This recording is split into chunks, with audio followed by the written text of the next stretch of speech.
The Shure MV7 was released in 2020, and since then, I've been waiting for an update to replace the micro USB port with USB-C, and also something that would fix the terrible plosive performance. But now, a little over 3 years later, we've got the MV7 Plus, which promises to keep the same sound quality but address the biggest complaints about the original, and maybe throw in a new feature or two.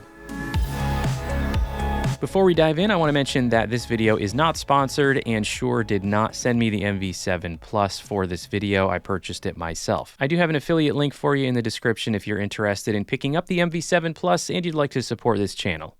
All right, let's run through the specs of the MV7 Plus before we get into the rest of our testing and comparisons. What hasn't changed here from the original is the dynamic mic capsule and the general body shape and the yoke mount. The USB port is now USB-C, of course, and in the box they provide a 3-meter USB-C to USB-C cable. You still also get an XLR output and a 3.5mm headphone jack on the back. The windscreen may look very similar, but they've actually made it a bit longer, so there's now an air gap between the windscreen and the end of the mic capsule to help dissipate plosives, and that is a very welcome change. The light bar also has some changes because it's no longer a physical control for the headphone volume or mic gain. It does act as a capacitive mute button, and the LED lights now have customization options in the software, so you can change the colors. You can also put it in more of an ambient mode or use it like a live level meter. There are no other physical controls on the body, but there are some new features available in Shure's software, which is the new Motive Mix desktop app, as well as the Motive mobile app for iPhone and Android, which has been updated to support the MV7 Plus. The Motive Mix desktop app is brand new, and it lets you set up a custom mix of inputs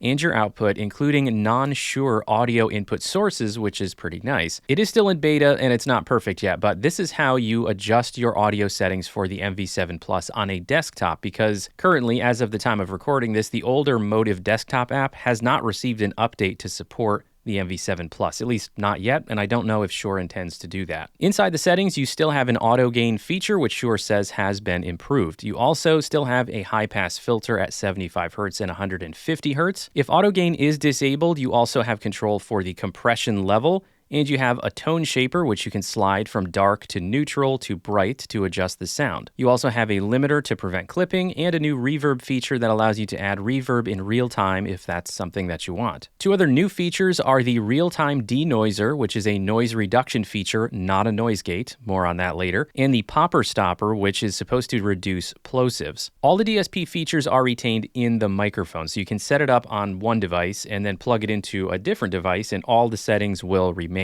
As for the technical specs, I'll put them up on the screen next to the specs of the original MV7. There's no major changes here from the original, so I'm not going to call out any of those individual specs, but you can pause the video here if you want to compare. All right, that's it for all of the features and specs. Let's get into our tests. First, we'll test the XLR and USB outputs at the same time with none of the DSP turned on, because just like the original, you can use both of the outputs at the same time. Now, I'll be switching back and forth between these outputs. I'm running the XLR output into the MixPre 6 recorder here with the gain set to 56 decibels, and I'm running the USB output into my MacBook using Audio Hijack to record that. Let me know in the comments if you hear a difference in the sound between the XLR output and the USB output completely raw with none of the DSP turned on. All right, let's start running through some of our usual tests. I'll use the USB output for these tests, and then we will test the different DSP features. So first, let's just test for some shock rejection here. I'm going to tap on the boom arm. This is a Rode PSA 1 Plus boom arm. So we'll tap on the boom. We'll kind of get closer to the mic, tap on the yoke, tap on the body, and then tap on the desk.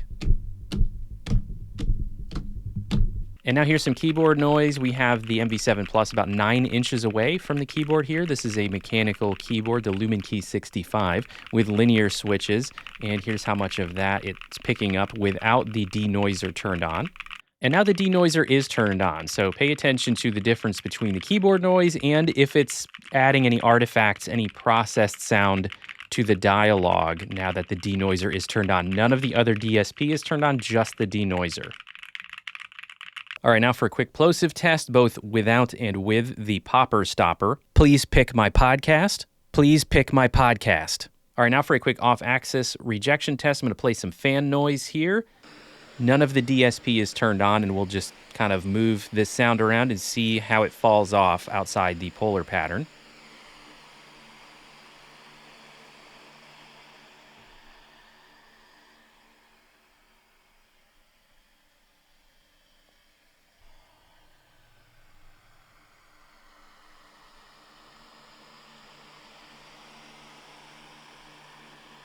All right, let's also test the capacitive mute button, which is now the light bar here. So I'm going to tap, and now it's unmuted again, and now it's muted.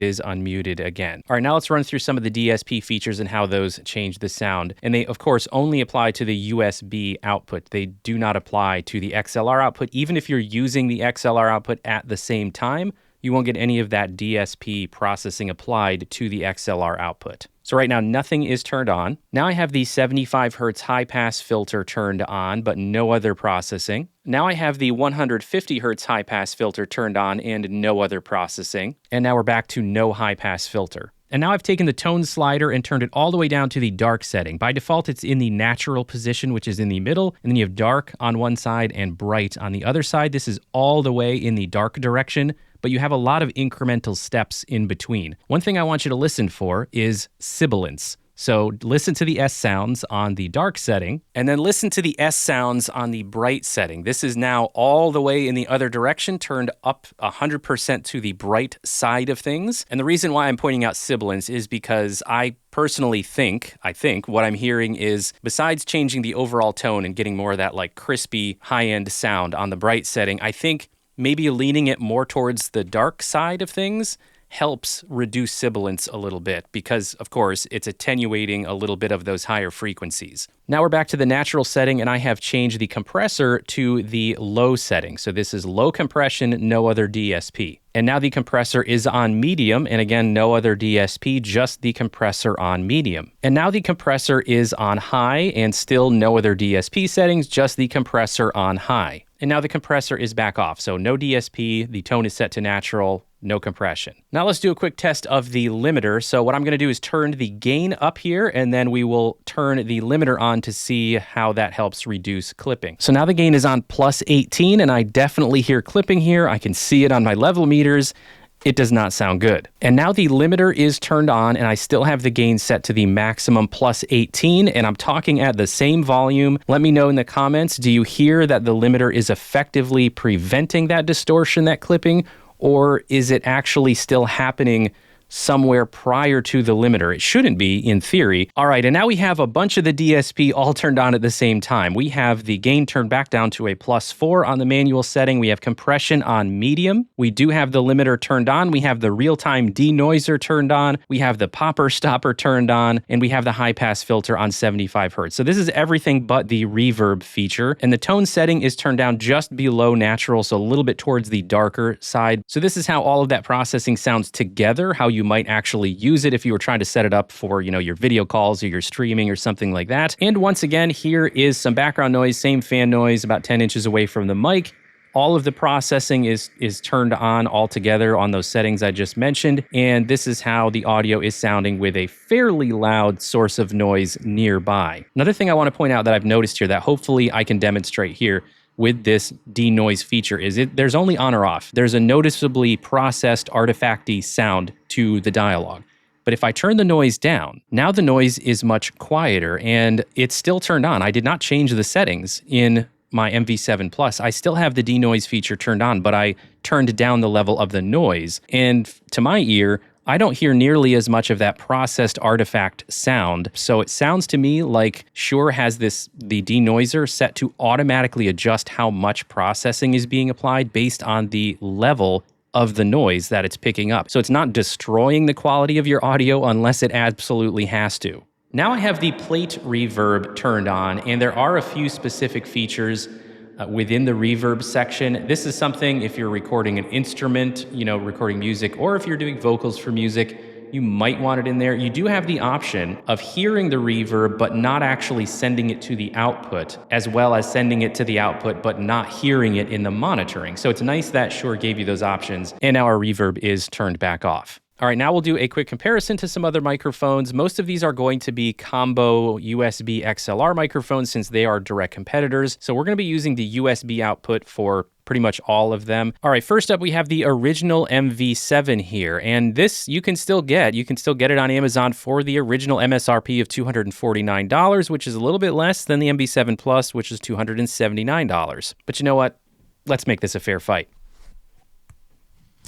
All right, I've done what a lot of MV7 owners have done, and I put an SM7B windscreen here on the MV7, the original, because this original windscreen, not only did it not leave an air gap between the mic capsule and the end of the windscreen, but the end of the windscreen, if you put your hand inside here and feel, the sides are noticeably thicker than the end. So the thinnest part of the windscreen is the part that's the most important. All right, I've ranted enough about that, but this is the sound, the flat sound. So the EQ is on flat. It was called flat on the original. It's called natural on the plus. No DSP is turned on, so here's the sound between the original MV7 and the MV7 Plus. Without any DSP turned on, it really should sound the same as the original MV7. All right, now this is the Rode PodMic USB. I don't have any DSP turned on either the PodMic USB or the MV7 Plus here. The PodMic USB retails for $199 in the United States, so quite a bit less than the MV7 Plus here, which is $279. It does also have internal DSP, which is retained in the microphone, so you've got basically the same functionality when it comes to the DSP, except the PodMic USB has a noise gate, not a denoiser. So there you go. There's your sound comparison between the PodMic USB and the MV7 Plus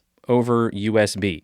All right, now this is the Maono PD400X. I'm including this because it is another USB XLR combination microphone, and the retail price, well, it depends on when you look, because the list price on Amazon is $189, but I rarely ever see it for that full list price. I personally bought it for $129, and there was a $10 off coupon, so actually $119. But the point is, it is a more affordable option than the MV7 Plus that also offers both USB and XLR outputs, and both outputs work at the same time, which is a downside of the PodMic USB that I did not mention a second ago, and I should have. The PodMic USB does not let you use both XLR and USB outputs at the same time. So there you go, PD400X, a more affordable option that still has a nice metal construction quality and dual outputs, but a little bit more budget friendly. All right, now an even more budget-friendly option here is the ever-popular Samson Q2U, which still goes for $69. It's also a USB XLR combination microphone. This is also the first microphone in the comparisons to have 16-bit conversion instead of 24-bit conversion. All the others we just did are all 24-bit, but this is definitely much more budget-friendly at $69. It's occasionally discounted mini USB, I think it is. So it comes with the cable, of course, but if this cable gets damaged or you lose it, you may not have one laying around anymore, because not a lot of devices use this type of USB connection anymore, but it is a good value nonetheless. All right, now the last USB XLR combination microphone in the comparison is an even more budget-friendly still microphone from FineFine. This is the AM8, which is listed for $65, so list price slightly less than the Q2U, but it is often, very often discounted down to around $50, so this is the most budget-friendly option in the comparison. It does not have any available DSP features, either software or on board. It does have a capacitive mute button, just like the MV7 Plus, and it also has 16-bit conversion like the Q2U, but this is about as budget-friendly as it gets when it comes to a combination XLR and USB output microphone, which does let you use both outputs at the same time. And our last comparison, of course, is the SM7B. So now I've got the XLR output for the SM7B and the MV7 Plus both running into my Mix Pre 6 recorder. The MV7 Plus is set to 56 decibels of gain, and the SM7B is set to 60 decibels of gain. Of course, everybody knows the SM7B minus 59 dBV sensitivity. I believe this one is minus 55 dBV over the XLR output, so it is a little bit more sensitive. You don't need quite as much gain. So let me know down in the comments, which of the microphones in the comparison do you like the sound of best? All right, I'm going to leave the DSP processing on here while we talk about pros and cons. So let's talk about pros and cons and my overall sort of impression of the MV7 Plus. As far as pros, there is a lot to like here. You still have the quality sound of the original MV7, but improvements in the plosive performance, specifically the added length here to the foam windscreen so that there is an air gap, is much better for the plosive protection. I do like that the tap to mute feature doesn't make any sound, which is nice, and it's effective and easy to use. The headphone output is loud enough and not particularly noisy. Is it the best headphone output I've ever heard? No, there's a tiny little bit of background hiss there, but it's really not bad at all. I like that you can use both outputs at the same time. I'm very glad they didn't get rid of that feature. And when it comes to the new DSP processing features, I would say the popper stopper, from what I can hear, seems to help versus on versus off, but it certainly doesn't eliminate plosives if you're like really right on top of the microphone and just just blasting it with air. So proper mic technique still beats the processing in my book. The denoise feature, it works, and it seems to auto-adjust, so you don't always have a heavily processed sound. So I really like that implementation of it. However, you know, as far as a con goes, we're not in the cons yet, but it does sound pretty processed with a lot of digital artifacts if your noise source is pretty loud. But for quieter noise sources, like if you just have one computer fan you're trying to attenuate, it's pretty effective at that, and it doesn't destroy the sound quality. The tone shaping in the software I also think is better than the original settings. I like that they give you the high-pass filter now separate from the tone shaper, and where you have the dark to bright. Also, I know I didn't give you a sample of this, but I did test it with my iPhone. It worked easily with the Motive mobile app once I updated it, and all of the same settings are in there. No problem with the recording level on mobile devices. I'm only saying that because there is an issue with the PodMic USB. For some reason, the PodMic USB records at a very low level. It's like the maximum gain becomes less or something, because you have the gain turned all the way up on the PodMic USB, and it's still very quiet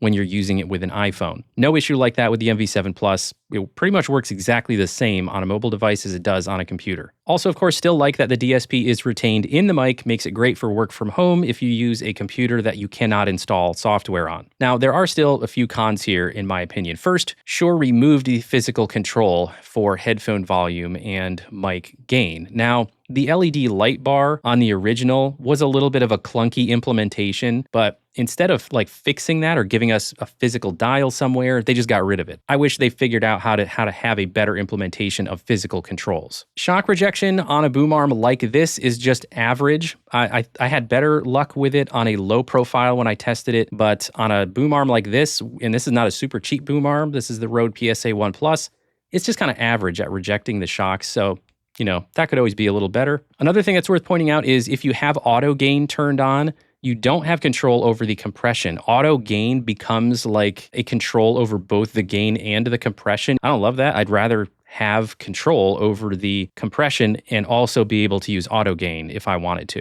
Now, when it comes to the software, the desktop app, you know, it is in beta, and it feels like it's not fully baked. I had a bug early on with the level meters not working properly. There has been an update, even though it's brand new, there was already an update to it. It seems to have resolved that level meter issue, but you also can't change any of your recording settings. You can go into recording settings to see that it's recording in wave format and, you know, the sample rate and the bit depth, but you can't actually do anything with those settings. So that seems like something that's not unlocked yet or something. The last con I will mention here is a small thing, and it is kind of nitpicky, but hey, for the price, I'm going to mention it. They did upgrade the USB-C output to USB-C, and they give us a nice 3-meter long USB-C to USB-C cable. But if your device doesn't have USB-C ports, if you're using like a Windows computer or desktop that has USB-A ports only, they don't give you anything that supports the USB-A connection. This is the cable that comes with the much cheaper Mono PD400X. It has this very inexpensive, I'm assuming, little adapter on the end so that you have a USB-C and then a little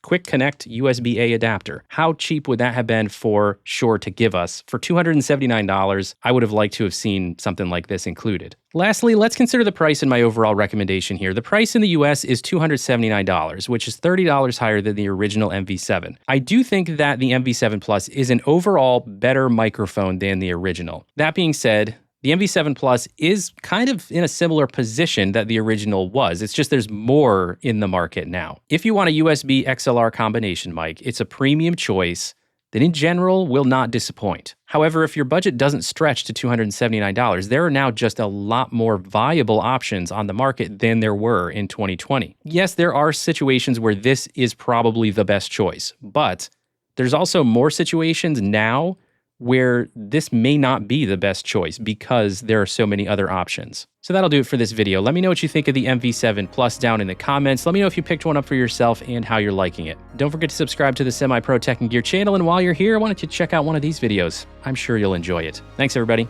See you next time.